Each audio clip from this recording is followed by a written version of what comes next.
Greetings, students, and welcome once again to Everything You Need to Know to Survive English Class.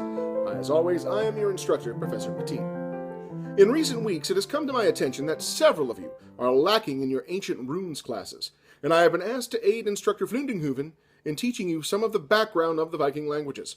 After all, as the great botanist J.R.R. Tolkien recognized, the study of language includes the study of that language's culture, history, and reality television show viewing habits. As always, I encourage you to follow along in your textbook, which is not available in the campus bookstore because there were too many shelves devoted to the Branchefugen that Inspector Vlundinghoven required for her class. You can, of course, find it both in print and digitally at Amazon.com. Please turn to page 23 and follow along.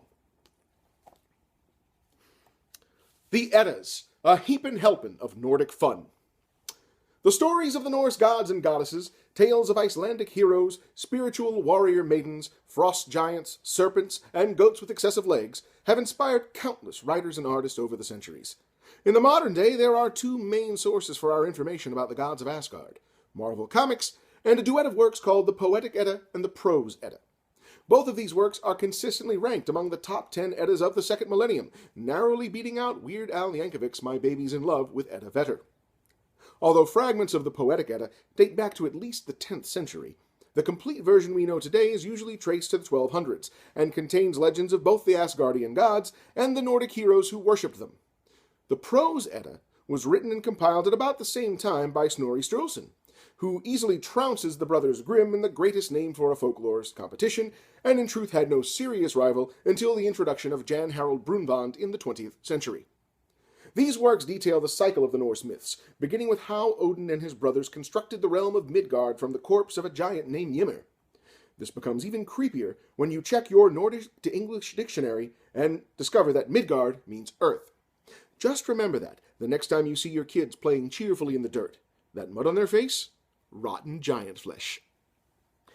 The Eddas bring us the exploits of the many gods of Asgard.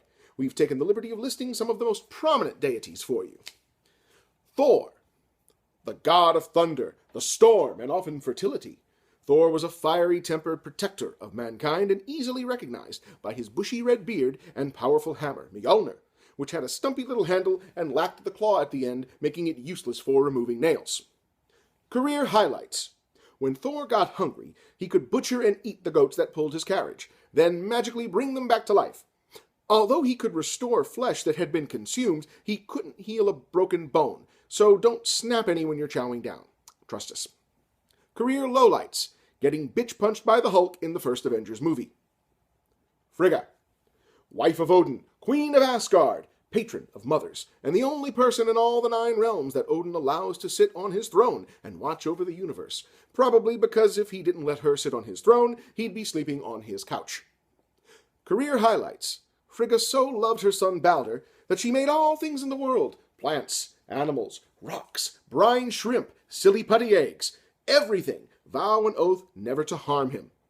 Well, almost everything. Career lowlights. Thinking that the mistletoe was too lowly to waste her time getting a vow out of it. Boy, that came back to bite her in the ass.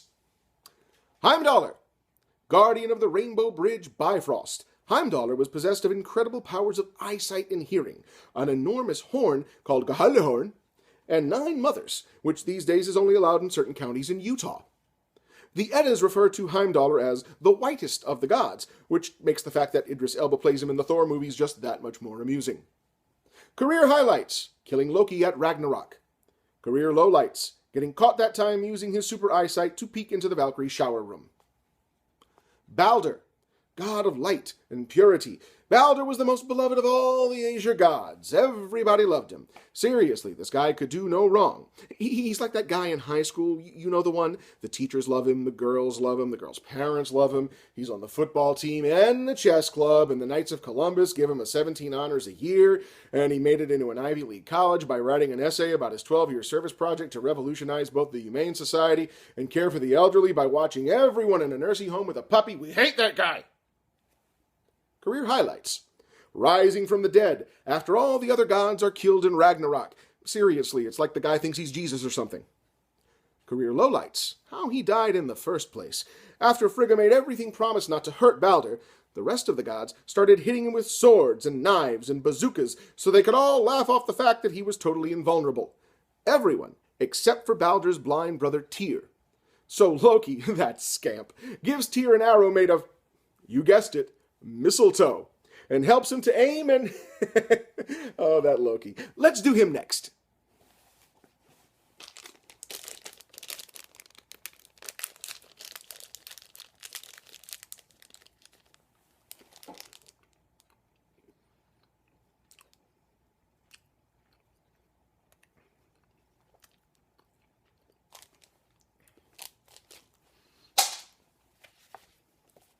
Loki, the trickster god. Loki is sometimes aligned with the Aesir and sometimes their bitter enemy. The confusion seemed to end when he got Tyr to kill Baldr, beginning the chain of events that would lead to Ragnarok, the twilight of the gods. As punishment, he was bound with the entrails of his own son and forced to submit to a steady drip of serpent venom in his face. His writhing in pain was what caused earthquakes. Still, he considered it all worthwhile because the whole tricking Tyr into murdering his own beloved brother thing, that was really funny. Career highlights. Becoming an unlikely sex symbol thanks to Tom Hiddleston. Career lowlights. Sure, his daughter Hel was the queen of the dead, but among his children was also a huge wolf named Fenris and an enormous serpent large enough to encircle all of Midgard, chewing its own tail as it came around the other side. Man, Loki was into some freaky stuff.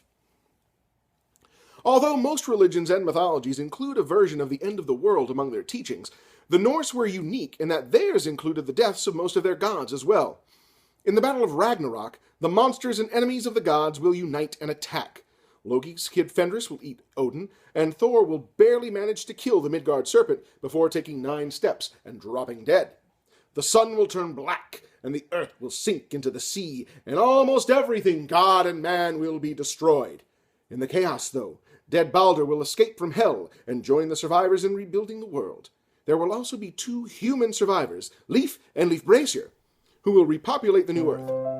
As this story is presented as prophecy rather than history, it also explains why Leif and Leif Bracer topped the most popular Viking baby names list for 200 years running.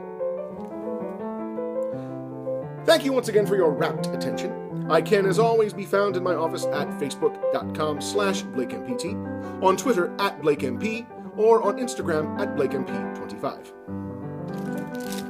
These are disgusting. Class will resume shortly.